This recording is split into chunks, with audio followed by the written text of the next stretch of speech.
Chapter 23. There was nothing to do but wait. Wait while the water level inside the ship rose and carry my friends toward the top of the chamber, up to where the grate was. I could not maintain my level flight beneath the ship any longer. I said goodbye to my friends and zoomed out to the far side. The open air was a blessing. I soared high on a nice thermal pattern created by the ship itself. I rose high up and over the top of the ship. The park rangers were all around on the ground. The helicopters and 2 of the bug fighters were still parked on the ground in the little clearing. The blade ship was there too. 2 other bug fighters continued zipping around at treetop level. While I watched, they brought the Hork-Bajir who had carelessly fired off the Draken beam.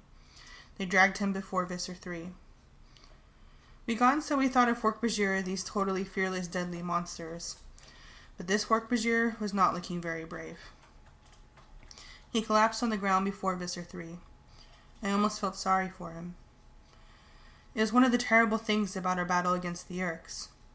See, our enemy was just the Yeerk slug that lived in the heads of controllers. That Hork-Bajir might have been made a controller totally against his will. He had lost his freedom to the Yeerk in his head. Now he was about to lose his life for something that he had no real control over. I couldn't hear what was happening down on the ground, but I could see. My hawk's eyes could see far too well. I turned away. I won't tell you what was happening to the Hork-Bajir. That memory will be my own private nightmare. When I looked next, the Hork-Bajir was gone, and in his place was a sudden rush of other Hork-Bajir and Taxxons and humans, all surrounding Visser 3. The Visser looked angry. He was pointing at the sky. Within a few seconds, the helicopters were lifting off. The 2 bug fighters powered up and took off. I had a very bad feeling that I knew what had happened. The doomed Hork-Bajir had told Visser 3 about the bird he had fired at. And some other controller had probably said, "Oh yeah, I saw a bird acting suspiciously too."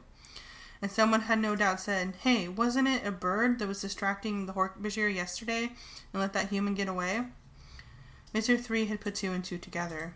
An animal acting unlike an animal meant just one thing to him: Andalites in a morph.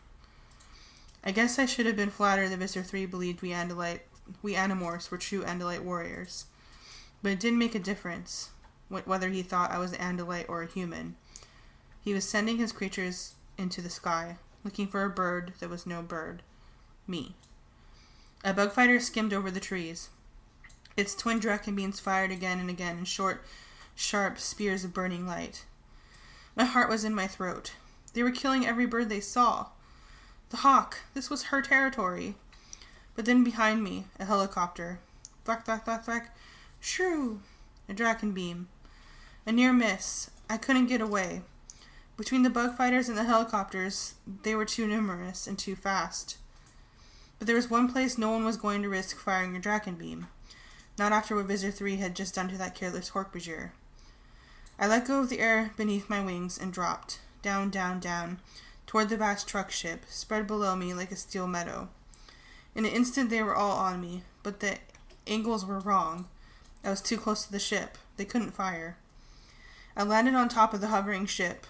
I planted my talons on the hard, cold metal surface. It stretched in every direction around me. The surface curved down and away from me so that I couldn't see the edges. It was as if I were standing all alone on a metal moon. Over my head hovered helicopters and bug fighters. I could see human and Hork-Bajir and Taxxon's eyes all focused on me. I knew the look in their eyes, the look of a predator, and me, their prey. Chapter 24. It was not looking good for me. If I tried to fly off that ship, I would be Draken 10 different ways before I could get away. It was an eerie scene. I stood on the vast metal plane, while over my head they hovered, a swarm of deadly predators. Then things got worse. A lot worse. It floated up into my vision like a dark moon, the blade ship of Visser 3. It hovered just a few 100 feet up.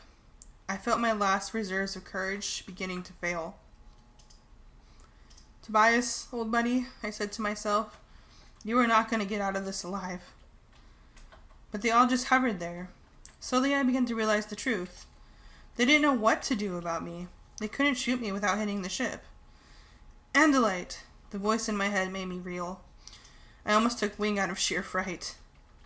He had never spoken directly to me before. It was a voice of such absolute power, such utter confidence.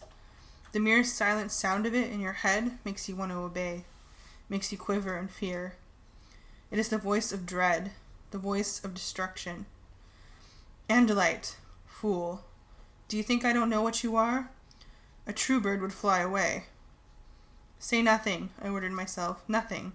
If I tried to reply, he might know me for a human. I would not tell him that. I would not give him anything. I closed my mind, but I could not shut out that dark voice. Give yourself up, Andalite. I will give you a quick and painless death, as soon as you tell me where the others are. I had seen what Visser 3 did to the Hork-Bajir who displeased him. That memory was fresh in my mind. Have it your way, Andalite. I am patient. I can wait here for as long as it takes, and then you will die, quickly by Drakenbeam, or perhaps, if I can snare you, more slowly here in my blade ship, much more slowly. Just then, I heard another voice in my head, a very different voice.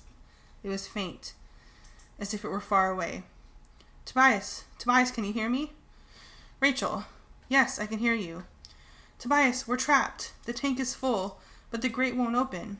Cassie and Jacob already morphed back to human, but they can't get it to open. We're trapped in here. Rachel, what can I do? We can't get out, Rachel cried. Listen to me, Tobias. We're trapped. There's no way out. This ship will take off soon.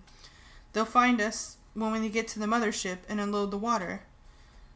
Tobias, we don't want to be taken alive. My blood ran cold. My head was whirling. What are you talking about? Listen, Tobias, we can't be taken alive. Do you understand? If there's anything you can do, anything. Rachel, what can I do? I can't get you out of there. I know, Rachel said. We all know. But if there's some way if the ship could be destroyed, we know it's probably not possible. If there's some way. No. I have to morph to human. We'll tread water here. We have to be ready for when the ship gets to the mothership. Then we'll morph into the other animals and go down fighting. This can't be happening, I cried. This cannot be happening. I guess Marco was right all along, Rachel said sadly. I guess it was always insane to think we could fight the Urks. Rachel, I never told you. You didn't have to, Tobias. I knew. Goodbye. She fell silent. In my mind I could picture her regaining her human shape, treading water with the others, unable to escape, expecting only the worst, praying that I might find a way to make their end swift, as Visser 3 had offered to make mine. We had lost. The Urks had won, finally. And when we were gone, the last hope for the human race would die. Above me, the blade ship waited like a hawk watching a rabbit, ready to swoop down and finish me. Only I wasn't a rabbit. Visser 3 was a predator? Well, so was I. I no longer had anything to be afraid of. If my friends were to die in the mothership, I would be lost and alone in the world where I belonged nowhere. I had nothing more to lose. Just then, I saw something that should have terrified me. Across the middle plane of the ship, they crawled and slithered toward me. All around me, a dozen of them, giant worms, centipedes with a hunger for living flesh, Taxons. They had come from inside the ship on Visser 3's orders. If I stayed put, they would catch me. If I flew, the hovering Yerk ships would fry me. The Taxons closed the circle around me. It looks as if you have run out of time, Visser 3 said in my head. He laughed. It was not a nice laugh. Ah, Visser 3, you ruthless predator, I thought. Very clever. You have me trapped like a rabbit. But a trapped rabbit is one thing. And a trapped hawk, a hawk with a mind of a human being, is a whole different matter. The nearest Taxon leveled a handheld Drakenbeam at me. He watched me with two of the circle of red globs he had for eyes. I pushed off with my feet. I beat the air with my wings. I flew straight for those jello eyes. He raised one of his feeble forearms to shield his eyes. The wrong move. I trimmed a shade right, raked my talons forward, and struck like I was hitting a mouse in a field. My talons closed around the Draken beam. The Taxon's weak grip was no match for my speed. The Draken beam tore loose from his grip. "Get him!" Visor 3 cried.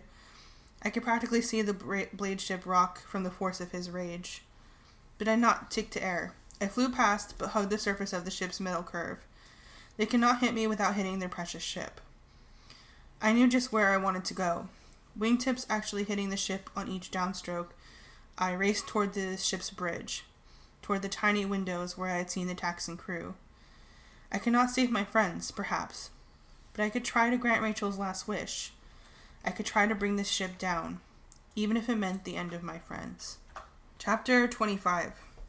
"Take off! Move!" Visor 3 commanded the crew of the truck ship. Almost immediately, the huge thing began to move forward. Very slowly at first, but it moved. It created a headwind. The bridge was moving away from me. The ship was rising as it went. 100 feet up now. 200. Ha! Not so easy, Andalite. Right then, I had a powerful urge to shock the evil monster and say, "Guess what, creep? Not an Andalite at all. My name is Tobias."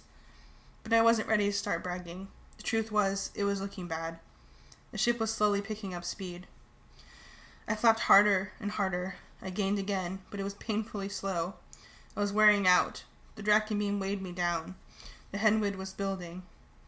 Ahead of me, just a few feet away, I saw the bulge of the bridge. I gained a foot, another. I landed and folded my wings. I couldn't fly anymore, but I could still pull myself along with my talons, gripping the small edges and ridges that ran along the top of the ship's bridge. I was there. Below me, transparent plastic. I could see the crew on the bridge. Taxons stared wildly up at me. With one desperate lunge, I propelled myself into the air. I had to fly full force to stay ahead of the onrushing windows of the bridge. Then, with one sharp talon, I pulled the trigger of the Draken beam. Fry, you worms! There was no recoil, not like a regular gun at all. But the beam of intense red light lanced from me to the bridge. It burned a hole through the window, sliced through a fat Taxon, and began slicing up control panels and instruments like a hot knife going through butter. I squeezed that trigger for as long as I could. At last, exhausted, I could do no more. The Draken beam slipped from my talons and plunged toward the earth below. But I had done it. It was an incredible and terrible thing to see. The ship, big as a skyscraper, vast beyond belief, shuddered as though it had hit a speed bump. Still it rose, sharply upward into the sky, as if it were a whale breaching. It aimed for space, its natural home, but it was clear that it was no longer under control. It rolled suddenly onto its side. Boom! A ball of orange flame. The out-of-control ship had smashed recklessly into one of the helicopters. The chopper fell into ruins. The bug fighters in the blade ship scurried quickly out of the way, but too late. Crunch! Boom! One of the big bug fighters had slammed into the side of the ship. The bug fighter was finished. The blade ship and the remaining bug fighter withdrew quickly. And then I saw a hole. A tear, 100 feet long, had been opened on the side of the truck ship. From the hole, the water of the lake gushed. It was a waterfall from the sky. Millions of gallons hemorrhaging out. "Oh boy," I whispered. There were maybe 700 feet up over the forest now when I saw them. Cassie first, then Rachel and Marco together, and Jake. They fell fully human from the torn side of the ship. They plummeted, helpless, doomed to the uprising ground. No! I knew there was nothing I could do. I knew it, but I still hurtled after them, hurtled with all my speed to them as they fell, arms flailing, mouths open in screams of terror.